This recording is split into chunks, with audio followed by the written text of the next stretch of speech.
Assalamualaikum warahmatullahi wabarakatuh. Nama Asirul Akbar, NPM 7202135. Saya di sini akan meresum pelajaran MSDM Sumber Daya Manusia dengan materi keselamatan dan kesehatan kerja. Keselamatan kerja sendiri merupakan aktivitas perlindungan karyawan secara menyeluruh, yang dimana keselamatan untuk karyawan itu sangat dibutuhkan dalam pekerjaan, dalam perusahaan, untuk menjaga para karyawan kita dan untuk melindungi secara menyeluruh. Tidak harus ada replikasi, kita harus menjaga semua karyawan kita dengan baik. Sedangkan kesehatan kerja adalah upaya untuk menjaga agar karyawan tetap sehat selama bekerja, dan di situ di dalam suatu pekerjaan kita harus menjaga pada karyawan kita untuk selalu sehat, makanya harus diberi imunisasi yang bagus.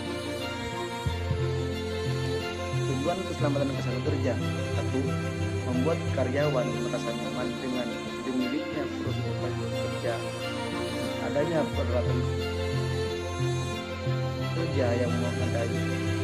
2. Memperlancar proses kerja dengan adanya program keselamatan dan kesehatan kerja. 3. Agar karyawan tetap berhati-hati dalam bekerja, karyawan mematuhi aturan dan rambu-rambu pekerja perusahaan. 5. Tidak mengganggu proses kerja dengan adanya program keselamatan dan kesehatan kerja. 6. Menekan biaya dengan adanya program keselamatan dan kesehatan kerja. Oke, mencelakakan kerja dapat diminimalkan. Resiko yang dihadapi: 1. Unsur sengaja, karyawan sengaja melakukan kesalahan di saat kerja. 2. Unsur ketidaksengajaan, kejadian yang menimpa karyawan pada saat bekerja dilakukan secara tidak sengaja. Secara umum, resiko-resiko yang terjadi seperti cacat fisik karyawan, cacat mental karyawan, cacat seumur hidup, meninggal dunia akibat kecelakaan. Faktor-faktor yang mempengaruhi semangat kerja: kelengkapan peralatan kerja, kualitas peralatan kerja, kedisiplinan karyawan, ketegasan kepemimpinan, semangat kerja, motivasi kerja. Faktor-faktor yang mempengaruhi kerja: cahaya, efisiensi, aroma berbau, layout ruangan atau letak ruangan, larangan, dan program kerja. 1. Segala pekerjaan dengan bentuk perbudakan atau sejenisnya.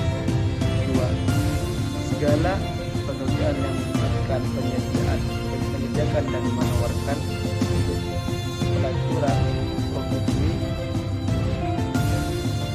pornografi, hiburan porno atau perjudian.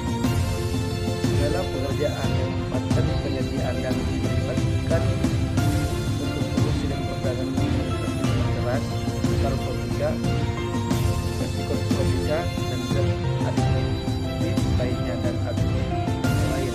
Semua pekerjaan yang membahayakan kesehatan, keselamatan, atau moral. Cara mengetahui keselamatan kerja: 1. Buat aturan tentang keselamatan, artinya perusahaan harus membuat suatu peraturan tentang keselamatan kerja, biasanya dalam bentuk buku uang diberi judul pedoman keselamatan kerja, baik kondisi untuk di darat, air maupun di udara. Pedoman ini disosialisasikan dan dibagikan kepada seluruh karyawan untuk dilaksanakan. Buatkan rambu-rambu yang mudah dibaca, artinya setelah adanya pedoman keselamatan kerja, pihak perusahaan juga harus memasang rambu-rambu di setiap sudut yang dianggap penting. 3. Sediakan alat pengaman kerja, artinya dalam bekerja sudah disediakan berbagai alat pengamatan tertanggung, di mana lokasi bekerja, misalnya penutup kepala berupa helm atau masker untuk menutup mulut, penutup ke telinga, kacamata, sepatu khusus kerja atau baju kerja. Peralatan keselamatan kerja ini harus digunakan pada tempat di mana karyawan bekerja sesuai dengan fungsinya masing-masing. 4. Selalu melakukan pemeliharaan alat secara terus-menerus. Artinya peralatan keselamatan kerja harus suatu waktu secara terus-menerus harus dijaga dan dipelihara, tujuan agar fungsi dari peralatan tersebut tetap terjaga kualitasnya. Apabila fungsi alat peralatan kecelakaan kerja sudah dianggap tidak layak, maka sebaliknya jangan digunakan lagi dan digantikan dengan peralatan yang baru.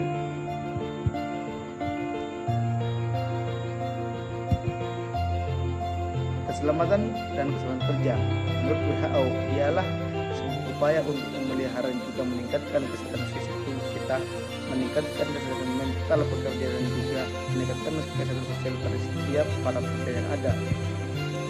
1.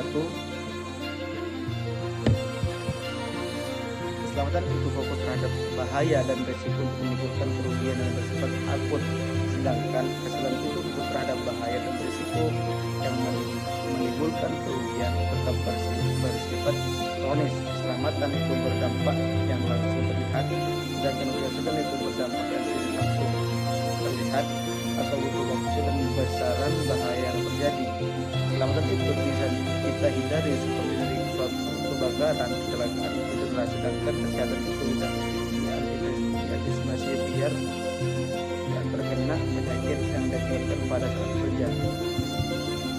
Peraturan pemerintah nomor 10 tahun 2012 adalah seperangkat peraturan terkait implementasi sistem manajemen ketiga yang didasarkan kepada Undang-Undang nomor 1 tahun 2010 dan diamankan oleh Undang-Undang nomor 13 tahun 2003 SK3 PP nomor 30 tahun 2012 ditujukan bagi perusahaan memperhatikan kerja orang mempunyai tingkat potensi bahaya tinggi untuk perusahaan dan juga menyusun rencana K3.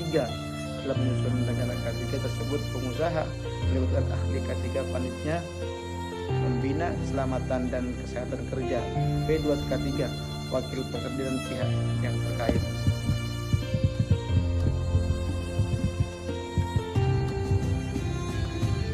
Beberapa